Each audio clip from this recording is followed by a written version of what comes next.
Welcome to our monthly productivity training series here with Begin Today on Purpose. Welcome to the new channel. I am so excited to get to talk to you today about um, just future planning. That's our goal for today.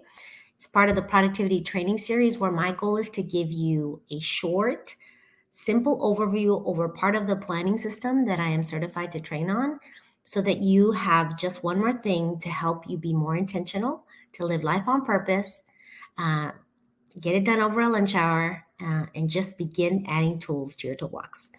So today, our topic is future planning.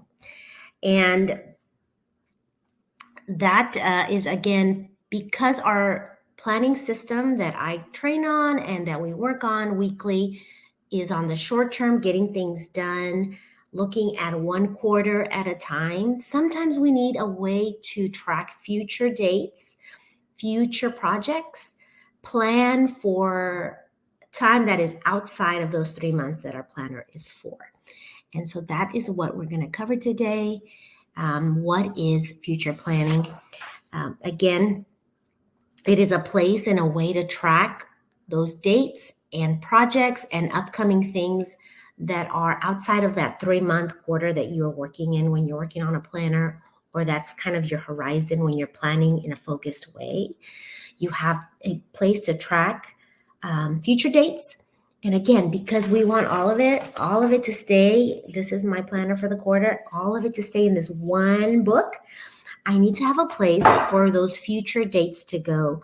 Save the dates for weddings. Maybe there's a project. Maybe there's a conference that we're going to work on. Maybe there's just a range of dates where you're thinking you might want to go on vacation, or there's something that's happening, or a seasonal reminder. Those kinds of things. It's a good idea to keep track of those things so that you're planning with intention, so that you do not overextend yourself, so that you're kind to the future you. When you are given opportunities now for those future dates, something about the fact that they're not there yet makes you really hopeful that months from now, you're not going to feel stressed about time, that you're going to have energy, that you're going to have all of this ability to add new things. But the reality is, when all of that actually comes to pass, you're busy again. So you want to be kind to your future you and not overload yourself with commitments in the future. Again, you want to have confidence as people ask you for your time, ask you if you're available, to say, yes, I do, I have margin, or no, you know what? That month has already got a few big things in there that I need to protect my sanity, or you protect your time, that kind of thing. You want to have this tool so that in reality, as you're getting requests for your time and energy, you can tell people yes or no. So the feature in the planner currently, it's called a rolling quarter. And let me show you a little bigger. This is the feature that I currently use now. They are getting phased out, but I want to explain it anyway. So the rolling quarter, I've tried to kind of make this a little bigger. Hopefully you can see. In this format, you have 3 months on each page. There's 3 columns. So you have a quarter for that page. And again, it's just giving you a visual. Each cell is a day, and you are tracking weekends, weekend plans, dinners out, vacations, kind of the big rocks, so that you can see how things look, right? You can see at a glance. I have a lot of things. All my weekends are taken, for example, you'll be able to tell. Or I have a big chunk of that month already covered. You know, I'm preparing for a conference at the part of the month. So that whole week before, I could pretty much assume I'm not available. You know, those kinds of things, you can make those decisions. Again, they're phasing this out, but I have absolutely loved it. And you can recreate this function. You're not gonna be able to see this. I guess I can show you big. This is an annual kind of, oh my gosh, thing that I use to just track when my family's available, because we're trying to do vacations. So that is a way to recreate it. If you're interested, let me know. I'll kind of share my file. What's coming next after this is what's the 12th month view. Now, each page has room for 6 months. So the layout has the whole year available for you to be able to put things into the future. I'm going to show you later with it filled out, but here it is for you to look at, and it has absolutely no, it has less structure than before. It's really just a placeholder, so it's more efficient use of space for sure, and it lets you park something in a month. Like you'll be able to say, oh yeah, in July I want to do this. You don't have to have exact dates. So that's actually a really flexible and really good thing. I anticipate that I'm going to be carrying around my card. Again, let me show you real big. This is just a reference of 2023. And so I will be creating one for 2024 when I need to be using that other layout, because I will want to know when the weekends are and that kind of thing. So again, 12-month view. These are the places in the calendar that are in the planner that are used for future planning, for you to be able to park dates, for you to be able to not lose track of these things when people give you kind of save the dates and that kind of thing. All right, so why do we do it? Excuse me. Back to the goal of the full focus planner is for you to focus again on those 3 months that you're in and execute the work that you have planned for that quarter. Because of that, again, it's very limited what you have available. You have 3 grids for monthly planning for you to put the big rocks in. But when future dates come up or future opportunities, you want to have a trusted system to capture that information. So, of course, people use, and even I use, a digital solution a lot of the times to grab that. But I have found that when I put it in this small place of analog, and because, again, I capture the details in my digital calendar, I can just put wedding, or I could just put out of town, or maybe where we're going, with minimal details on my paper analog solution, so that when someone asks me, I look at it and I have visibility about my availability. So you don't want to miss anything. It's all there on the calendar. And then you're not surprised as things happen. I have had many times happen to me where something is planned for early in the month, and I turn the calendar page and I'm kind of shocked that there it is, right? But if you have a way to look at it kind of 30,000 view, you're looking down at more dates, it helps you not be surprised and catch, so that you're not caught off guard. So again, it helps you with planning and portioning your time and being just intentional to get ready for the things that you said you were going to do. Okay, let me show you this as well. This is really why future planning is helpful, because I don't know if you've seen this. This is called the Eisenhower Matrix. And basically, the ideal way to plan is to calendar and provide effort to the things that fall that are categorized in this order. The very first things that have to be done are urgent things and important things. So they have high priority. And again, because they're urgent, they have a time sensitivity. So you want to do those things. You want to do them as soon as possible. But then there's this other category of, well, let me say this. There are things sometimes that are urgent, but they're not important. And often those things that we are saying are a third priority, third tier of importance type of thing, wants to jump ahead, jump the line, and get scheduled and get done before you do these things that are important but not urgent. The important but not urgent are things that sometimes we just push off because they're not calling to us to do, right? They're just, they're high priority, but they're not urgent. And so we keep pushing them off. So it is on us to schedule them. This is where we really need to plan for these types of things. We need to create the urgency. We need to give ourselves deadlines, and using a future planning space allows you to go into the future, reserve space to work on those things that are important but not urgent. I talk about sometimes how our time budget, our time use template is what I call how we spend our weeks and how we have this repeated rhythm of using our time. I call it a budget, that you want to spend it on paper before you spend it.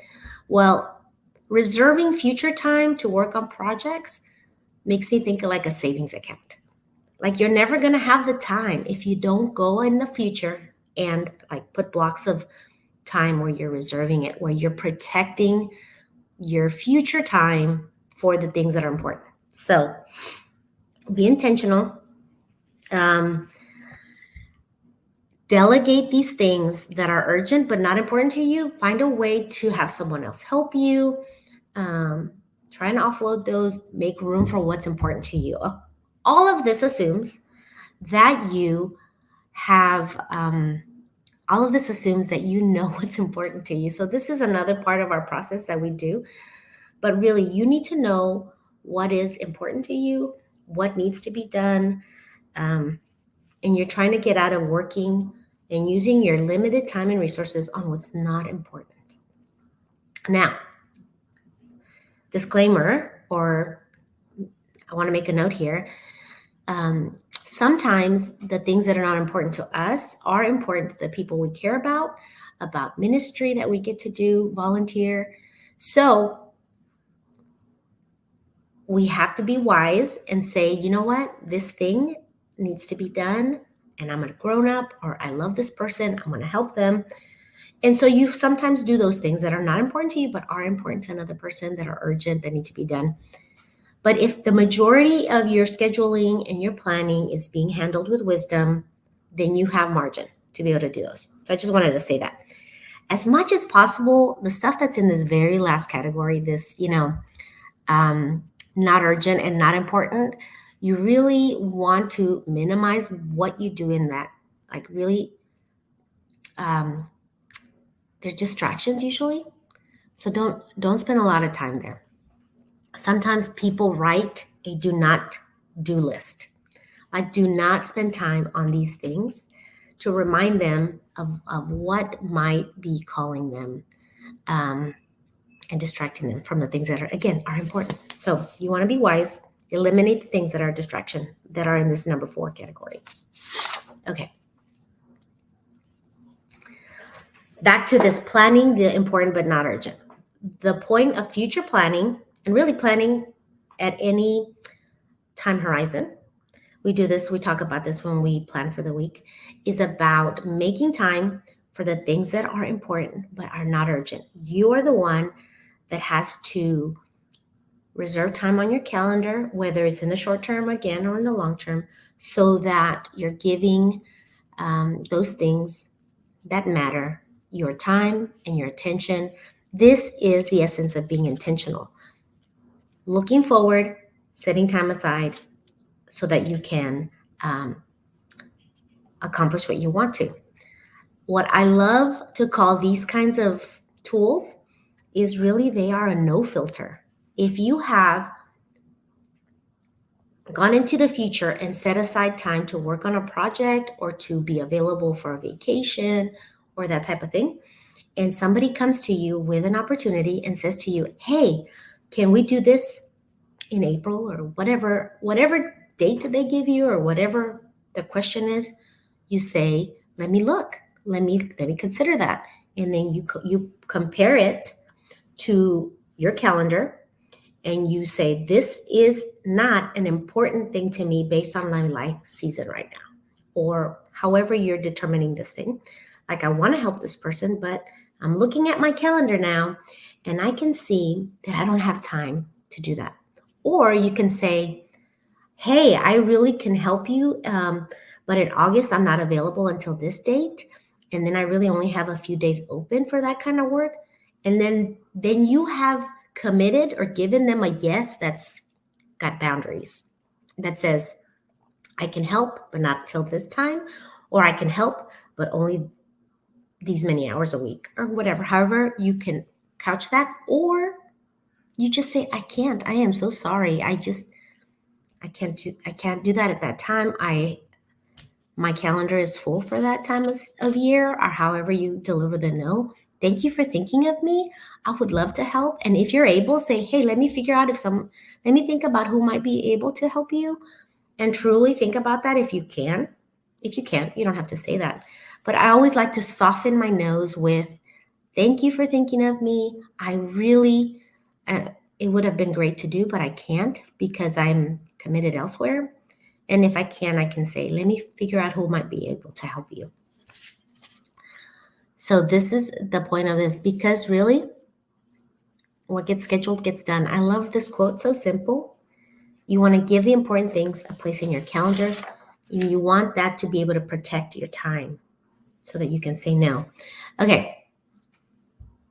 So how does it work, right? I've kind of spoken in in generalities. I've told you to just make notes. So I'm going to show you a few pages of how I've marked my personal calendar to reserve space. So I'm going to show you, and I'll give you the bigger picture so you see the page. All right, as you can see, I'm currently using the rolling quarters, and I've marked my weekends. There's this little gray, I use a little gray highlighter, and it helps me to mark my weekends because I can see at a glance which weekends are available, which weekends I have things where someone will be in town. I'll mark if someone's coming in town. I just showed you a small little square for, what is that, July and August. You can see where there's going to be people traveling, where there's something going on at my church, then where I'm traveling. Sometimes if I'm just noting something that affects me but is not mine, I'll put it in a different part of the box. And I'm writing here kind of weddings, first day of school's on here. I wrote that my wedding anniversary is on a Wednesday, so that's no fun. So that's kind of how the rolling quarters get filled out. There's a space for you to write the day of the week. And at the very beginning of the table, you see, right, that what is this? The 11th is a Tuesday in July. And so again, it took me a while to get used to this, but honestly, I really enjoy it and I'm gonna miss it. So I'm trying to figure out how I'm gonna continue this kind of pattern. But you are able to mark travel dates, look what's available. I just had a conversation with my daughter about when I need people to stay available because I compared everybody's commitments and I see an opening. So I let everybody know, protect that opening because currently it's available because we want to do a family trip. So that's kind of how I use that. I ended up writing it down. This is really hard to see, honestly, because I wrote it in pencil, but this is the 12-month view in the new layout. And again, I put those same dates in there just so you can see it takes obviously less space. You're going to have, you're going to need to have a reference to know what the weekend is. And I'm realizing I probably could have written that as well. Like, especially if there's a date, first day of school, I could have written it was a Wednesday. But it is cleaner, more efficient use of space. But it will need a reference if you're using this. Okay. Where am I? Review. Again, my goal is to keep this short and just talk about this one feature, which was future planning, because we talk about planning in the short term, being focused in the quarter. This is a solution that is available in the planning system that I use to make note of what's coming in the future. If you use another planning system, you're likely tracking things on your phone, maybe. I would still recommend that you keep something visible, analog, so that you see as your space gets taken up. That's just the future, the benefit of this future planning. You look at one quarter of the time to be really focused in, and anything that's future, you're just tracking with very little detail because you don't need all those details. You don't need to know if you're having dinner with somebody where and at what time and all those things. You just need to know that your dinner's taken on that particular day. And so that just helps you at a high level protect the time and see what's available. It allows you to, this kind of view also allows you to preserve time in the future for the things that are important. I'm sure you have things that you just mean to do, and it just keeps getting pushed to the back burner. This is the kind of tool that's going to help you make time for the things that are important. I don't know about you, but for years I got advice about, well, just make the time, make an appointment with yourself to do this or that. And at a future level, higher level for a big project, that's the same concept. You look forward, you say, you know what? I've been wanting to tackle that project in the patio. I am going to grab a week at the end of this month and just knock it out. And you write it down and you make a date with yourself. And that's how you plan for future projects. It's how you plan for future projects and how you hold the space for yourself. Again, big rocks, you're just holding space, very little detail, very big things.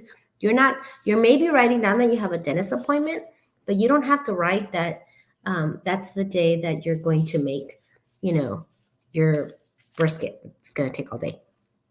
I don't know, maybe you do need to try that. I don't cook brisket. Nonetheless, that was a little aside and unnecessary. But it's just a place to gather details so that you choose wisely, you use your time wisely, you guard your time for the important things. And that's it. That's the basic premise of future planning. I wanted to keep it simple. I mentioned in my email about my son saying that if you wait till the last minute, it only takes a minute. And that whole idea of procrastination, right? Where everything gets pushed and pushed till the very last moment. When you have multiple things competing and vying for that last available moment, you then have to make decisions, right? You say, well, this thing's going to have to be sacrificed because this other thing is urgent, more important, whatever. But when you're planning ahead, you can say, hey, I have that huge thing due, and that's way more important. But then I have these other things that need my time. So let me figure out how I can do all of it. And starting early doesn't mean that you spend your entire time working on the project. It just means that you've already thought about the fact that you're going to need 2 days to work on it. You don't have to start working on it and spend 30 days on a 2-day project, right? That's, I think, what his response to me was. It'll only take a minute if I start at the last minute. Well, yeah, but maybe you just want to schedule that minute 2 days before it's due. Okay, so that's the point of future planning, where you're watching all the deadlines and you're handling them. And I think for college students, that's really how that can all play out. You have your syllabus, you're looking at all of it, you're entering your deadlines, and you're tracking for how much time you need to work on things. And you're giving yourself ample time to study, to work on projects, to work on papers, so that you get done at the end of the semester and everything is done. Okay, that was again an aside that needed to be done. What we do in the community is provide these kinds of training. We talk about these kinds of things. We talk about how to preserve future time, and really we talk a lot about being intentional with our time and our effort. So I just want to close our time together with just this invitation that the key, if you want to build habits that last, habits of looking at the future, of being intentional, of planning, of avoiding that last minute stress of, oh my gosh, so many things. Join us. We are a group where the desired behavior is a normal behavior. We talk about this all the time. And I have loved this quote by James Clear for our community. So I just want to leave you with this final information about the co-op, where the standing flagship offer or piece of it is that we gather weekly for half an hour to plan for the week ahead. And some people meet Friday morning, some people prefer Sunday night. So it's the identical process. But we gather, we look back at the week, we celebrate what went well, we learn from what didn't go well, we gather anything that got missed so that we are intentional about it, putting it into the next week. Or if we have to say, you know what, that didn't get done and it no longer applies, or it really turns out it's not that important, or you know what, I better give that away. But you become a person that keeps track of your commitments. So anyway, That happens on a weekly basis. We talk about meal planning. We talk about self-care. So join us. We would love for that to happen. We have a community on Facebook where if you have any questions about any of this and you're watching this, that would be the place to put questions. Of course, I've invited other people to view this training. And so if you have questions about anything that got covered today, just put a comment and I will get back to you. I am designing constantly resources, and we put together workshops on goal setting and on using different planning methods. You have access to all of that if you're in the co-op. So I would love to have you. Just reach out if you want more information. We're constantly doing things. We're trying things. That's part of it. We iterate. We learn. We're doing some co-working sometimes. We're doing just tracking of goals in there, different things. So would love to have you. Let me know if you have any questions. I hope this has served you. I pray you have a great, great day.